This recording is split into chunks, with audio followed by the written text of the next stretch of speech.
Hello, and thank you for taking the time to listen to this recording, which is obviously in place of our Year 10 curriculum evening, which we hold every year. I do think there are some advantages, obviously, to us doing it digitally and recording in this way, in the fact that you get to go back and to look at some of the slides and get some of the information at your own pace through the Zoom presentations.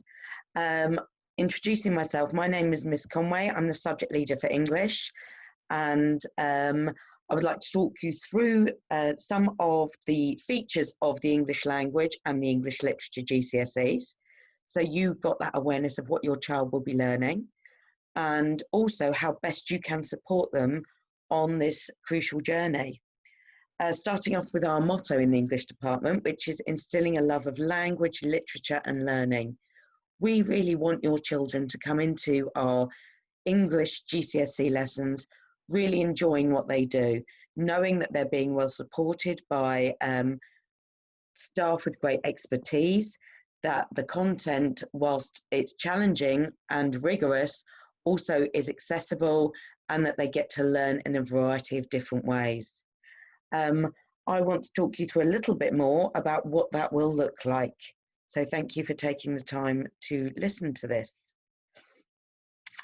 I think I've just covered that a moment ago, that idea that within our department, we want all of our students to achieve their God-given potential.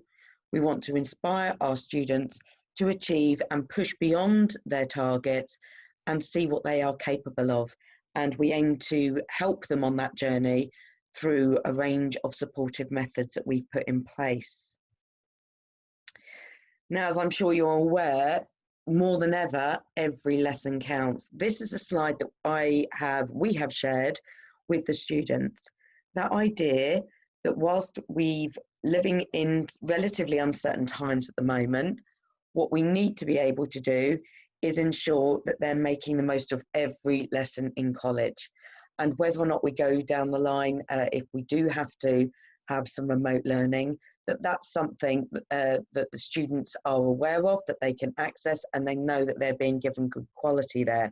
So irrespective of what happens around us, that we build up a course that allows your children to maximise on their potential. So this is a sort of message that we've been sending out to our students.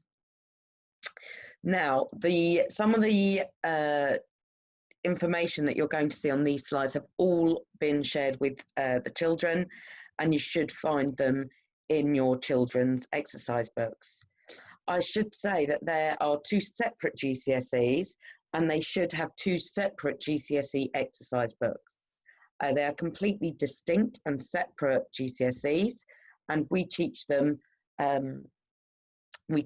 across the 2 years, and we split our lessons accordingly to devote equal amount of time to each of the GCSE courses. So the first one that I will quickly just talk you through and show you is the GCSE English language course. Now, while you might have heard about some potential changes to the GCSE course that may impact our Year 11s, the GCSE course for Year 10s, as far as we're aware at the moment, there are no plans for that to change. So this is the course as it looks. Paper 1 is a creative paper, and paper 2 is more of a factual paper and it's different sort of fiction and non-fiction texts that are covered in the two respective papers. Each of the papers are equally balanced. They are the same amount of time, 1 hour 45 minutes. They're both worth 80 marks, and they're both worth 50% of the GCSE. Both exams will require them to read a piece of text. In one, it will be a fiction text. In one, there will be 2 non-fiction texts, and they will be required to answer questions on that and demonstrate their skills of reading for understanding. So I'm sure your child will be able to talk you through some of this in more detail over time, and I will certainly ensure that things are sent out to keep you informed. In the second part of both of those papers, they're asked to demonstrate their ability to write in that style.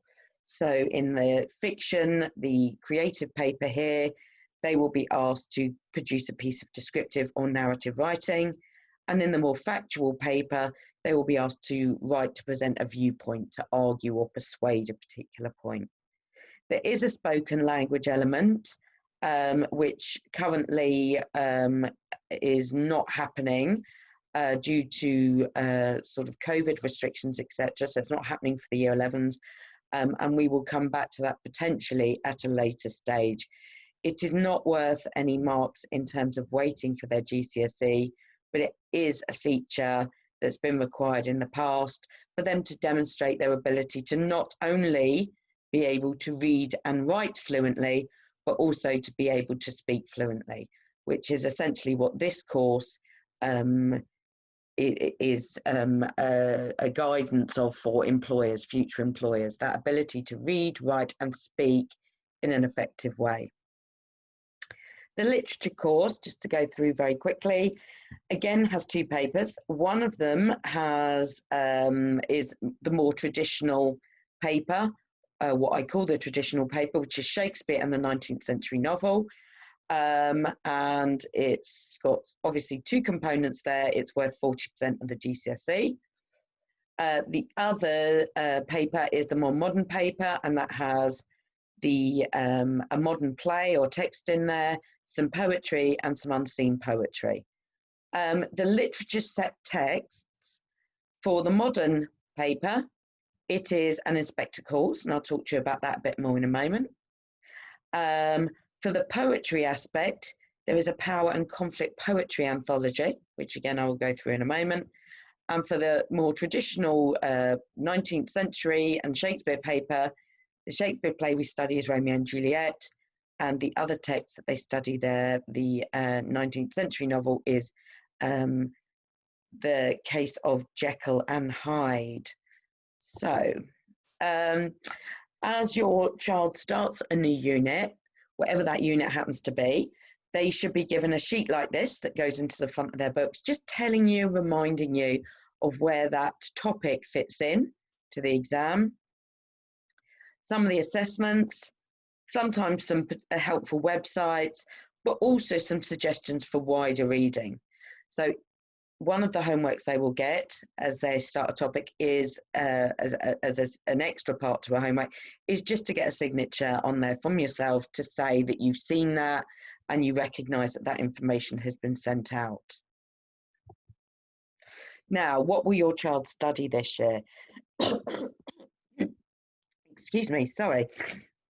So your child this year, they will be been given a copy of this GCSE course plan. And it has in there, it breaks it down half-termly, all the units that they will cover in year 10. So this half-term, they're going to start with an inspector course for their literature course, and they're going to look at language paper 1, which is that creative paper, as part of the language course. The lessons are split in roughly a 3-3 breakdown. So we cover both aspects of the course alongside each other. But 3 of those should be for an inspector course per week, and 3 of them for that language paper. We do the same thing up until Christmas, and then in the spring term, they move on, as you can see, to the poetry and to the other paper. And later in the year, their literature text is Jekyll and Hyde, and you can see the language text. We use a colour coding between the 2 courses. So as I'm not sure if I said this before, but the 2 books they have, the literature ones will be yellow. We use our yellow colour coding for that. And the language ones will be blue. So that will hopefully give you quite a quick visual idea of what topic they're looking at, depending on which book they are using.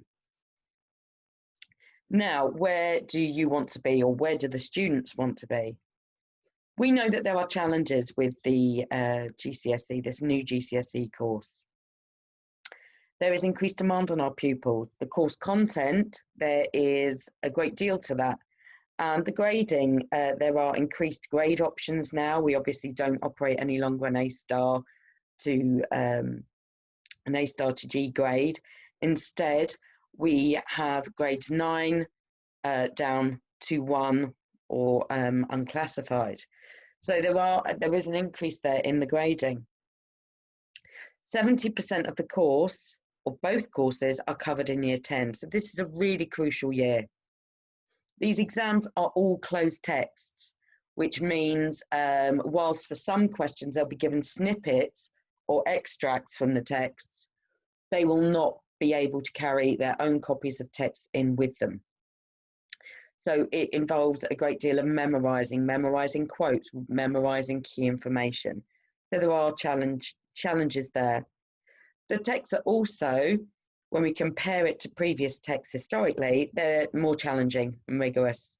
So there is an added challenge in that, and trying to support our students through their enjoyment of and engagement with those texts. There is no tiered entry for English. One size fits all. There is no higher and foundation, so everyone sits the same exams. There are some bullet points that are given with questions to try to guide students to work out how to respond to the questions. But it is a one size fits all for the English exams. They are terminal exams. In other words, they take the course for 2 years, and at the end of those 2 years, or just under 2 years, they sit the exams at the end of it.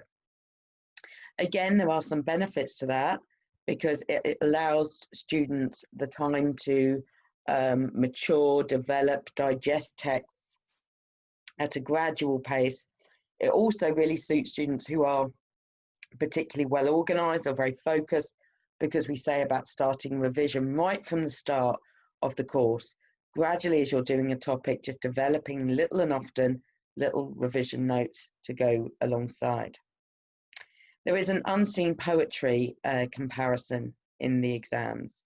So in that paper 2 for literature, they have an unseen section, as I said, and they're given one poem that they have never come across before. We don't know, or they may well have come across it, but it's unlikely. But that they won't know, we won't know. They are shown on the day, and they will need to be able to respond to that poem and consider the poet's intentions and look at some of the methods they've used. They will also then be given a second unseen and asked to do a little bit of comparative work between those poems. And for many students, that seems quite a daunting prospect. But again, we do chip away and increase their knowledge of, their confidence of, and their engagement with unseen text gradually throughout the 2 years of the course. There is obviously no coursework element anymore in English, so it is all exam-based. We really want to, in the college and certainly in the department, create self-regulated learners that are proactive in their efforts to learn. They're aware of their own strengths and limitations, but they have those goals that they set for themselves. They're willing to use different strategies and keep an eye on their own performance, and then when they get work or they get feedback, to be able, or they learn something in a lesson, to be able to reflect and adapt and develop. Taking ownership of their own learning journey is really important on these GCSE courses. Now, we know that the grade boundaries can fluctuate from year to year, but we can see that the grade boundaries rose by as much as 15 raw marks between 2017 and 2018. And I've just kept this illustration on here to show you that grade boundaries can fluctuate for the students. And what we, and the other thing really is to mention is that a lot of the students, the percentage of the grades tends to appear between grades 3 to 5. So there is a real challenge in pushing and extending our students upwards to achieve those higher grades. What's also interesting quickly to note is historically with previous GCSE courses, students have always done better on the English language course. That does not seem to be the case in the data that's been collected over since the new GCSEs were implemented. Our students at the moment are tending to do better on the literature and So we're really trying to increase the profile of that language course, because there are very set ways of answering those questions, and sometimes our students underestimate that paper. So just really to emphasise the importance of acknowledging the challenges that lay in both papers, but also in particularly that language paper. Now, this is also a slide that we've shown to the students and asked them to reflect on where are they now, what type of learner are they from this learning tree. So are they the sort of student who's lying on the floor here, who's sort of given up at the moment? Are they sort of swinging and sort of trying to almost cheat their way onto the tree? Are they hanging on for dear life, or are they still climbing? Have they had a fall, etc.? We've gone through and discussed these sort of analogies with the students, but in particular, the real message that I want to get across is, irrespective of their learning at Key Stage 3, this is a new year, this is a fresh start, this is a new course. So just urging your children to make the most of the opportunities and to really start this GCSE course in a motivated and determined way. So what will we do in the English department? Well, we will deliver rigorous teaching. We will develop we will provide extracurricular opportunities and revision to try and extend and enrich their learning. Obviously, at the moment, that may well have to be remotely, but we will look to provide, where possible, when possible, revision classes and drop-in sessions to support and consolidate your child's learning. We will provide clear guidance to students on how to organise and structure their work and revision material. We will make our expectations crystal clear in terms of wider reading and the revision they should do in addition to their English homework. English homework, incidentally, from GCSE onwards, from this point onwards, will all essentially be exam-based, revision-based, or designed to complement their learning of the topics that they're studying. There have been some changes to our marking. Previously, you may be aware that your child's English books would have not contained their assessments. We had separate assessment folders, but due to some of the changes and restrictions that have been put in place, we decided to put all their assessments and their work in the same place. So they've got these A4 plus books now, which are these supersized exercise books, and at the back this year there will be access to their assessments. And I think there are lots of positive things that can come out of that. It means that you as parents will have a chance to see their assessments and the quality of the work and the grades that they've achieved in those various pieces. It will also encourage the students to have that, again, that sense of ownership over their own learning journey. And as I've said, we will provide some highly effective intervention opportunities. If we recognise that somebody is struggling with an area or might need a little bit of guidance through a topic, then we will look to provide intervention and support to increase their understanding. There will be lots of information sheets that your child will end up having in their exercise books, so please do keep an eye there, and I will go through some of these when I talk about what parents can do to help. Now, this is one of the things where I think we're truly blessed as a college, and it's the engagement and the buy-in that we get from our parents. We are so lucky to have a very supportive parent body who are very much engaged with the learning of their children.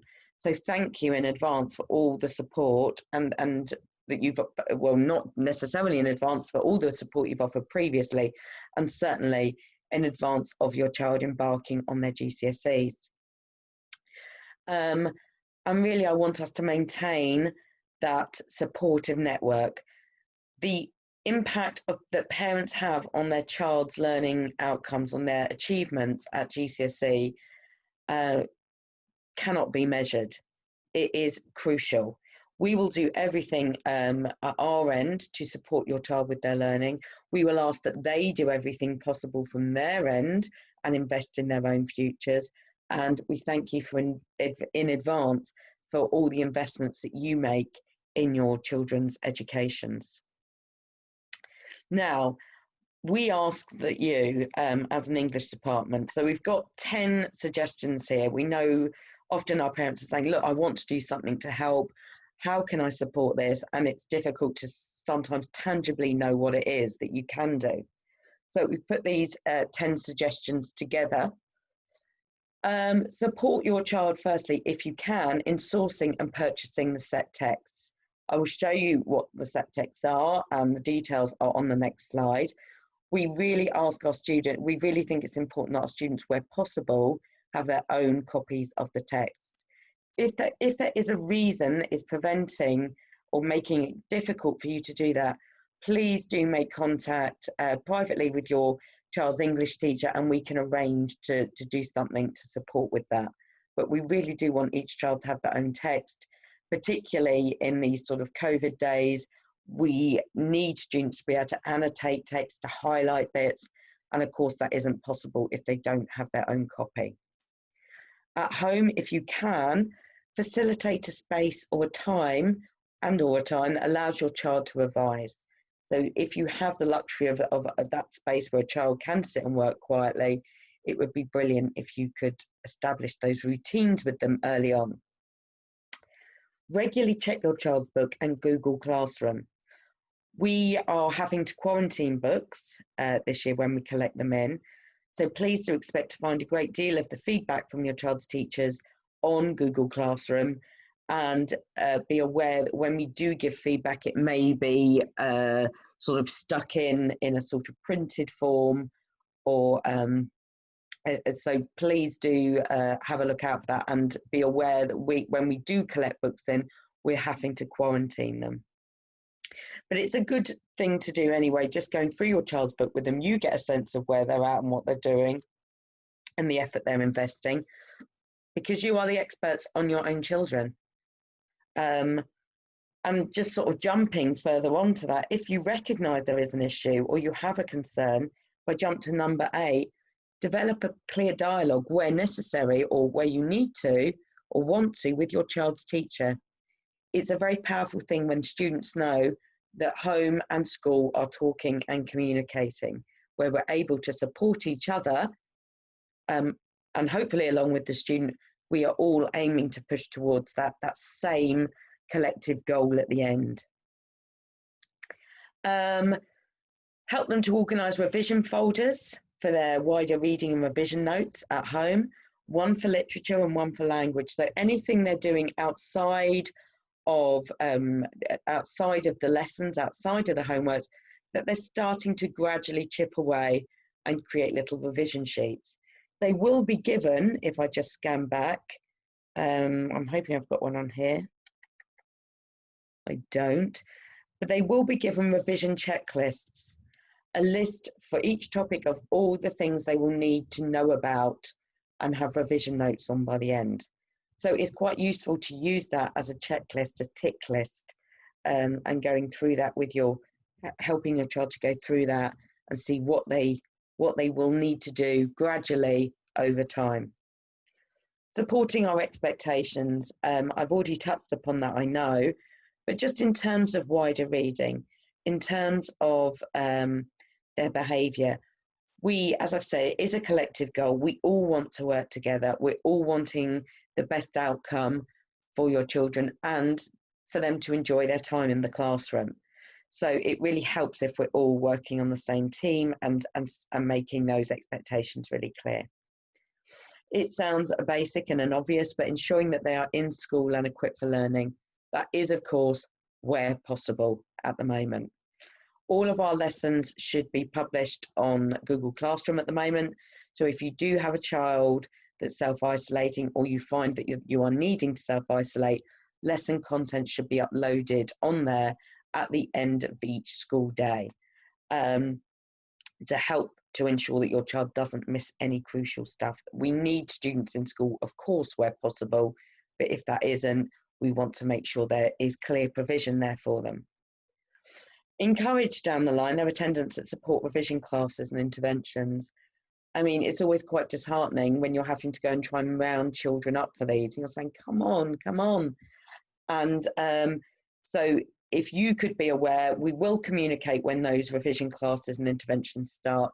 And if you could just, when you know they're on, maybe make a note of that and try to encourage your child to attend. I've already addressed number 8.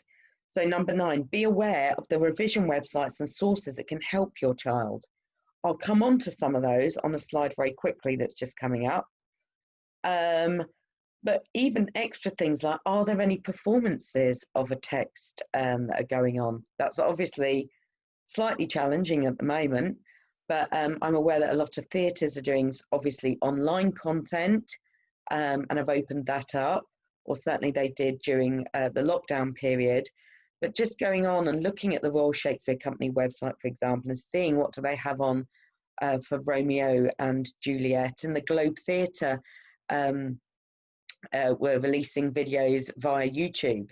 So just starting to see, can you find recordings of live performances of texts or plays or what have you. Encouraging your child to start their revision early. As I've said, it really bolsters them and gives them a boost right at the beginning if they've got into the habit of just doing a little bit but at regular intervals. So each week, for example, if they decide they're going to do a revision sheet and tick something off from their revision checklist on an inspector calls, they might decide to do a character revision page, for example, and put that in their folder at home, then that is a fantastic start to the course for them. Some useful information that you can come back to and look at. These are the set texts, if you can purchase them. Our preferred one, I guess, for an inspector calls by J.P. Priestley is the Heinemann edition. I've included the ISBN there. For the Jekyll and Hyde, it is particularly useful if we do get the same edition. So the Wordsworth classics are the ones we use in school, and the ISBN is there.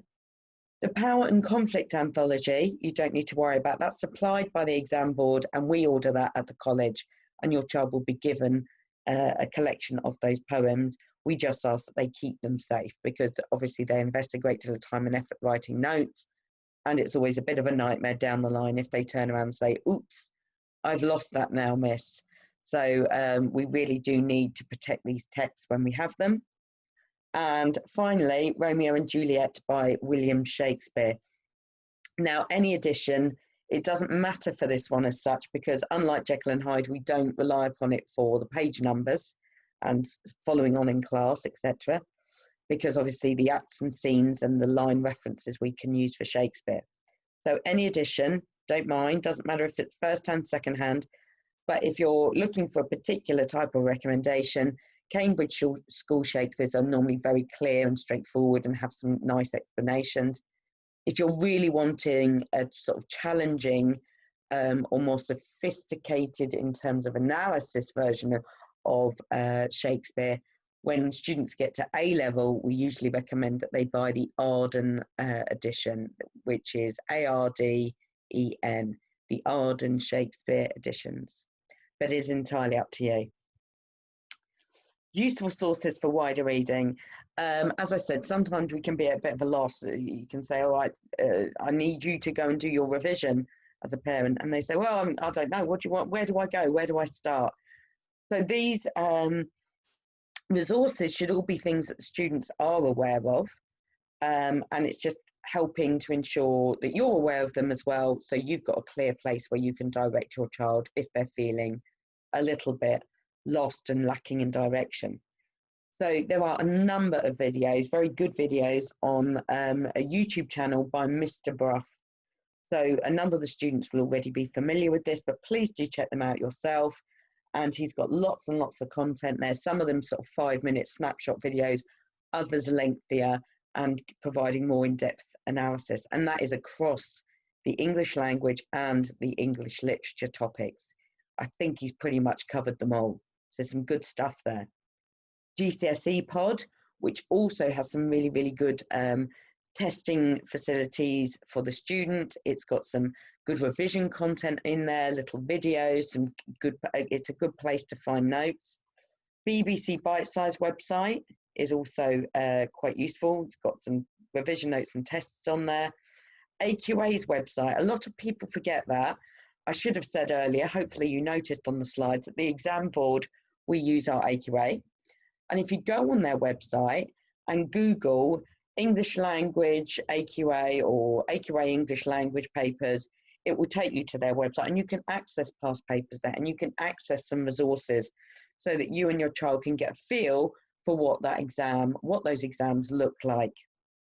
So it's quite a useful, quite a useful resource to look at there.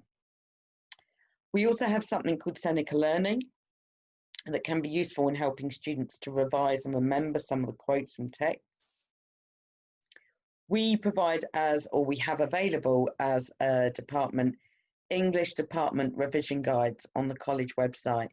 Now, we previously had those on the college website.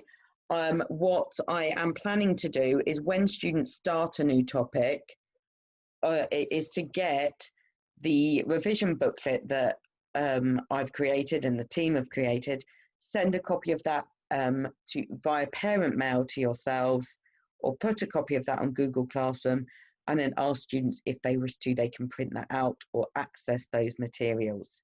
So I think they're pretty useful, but I guess I'm biased. But they will be available on each of the topics.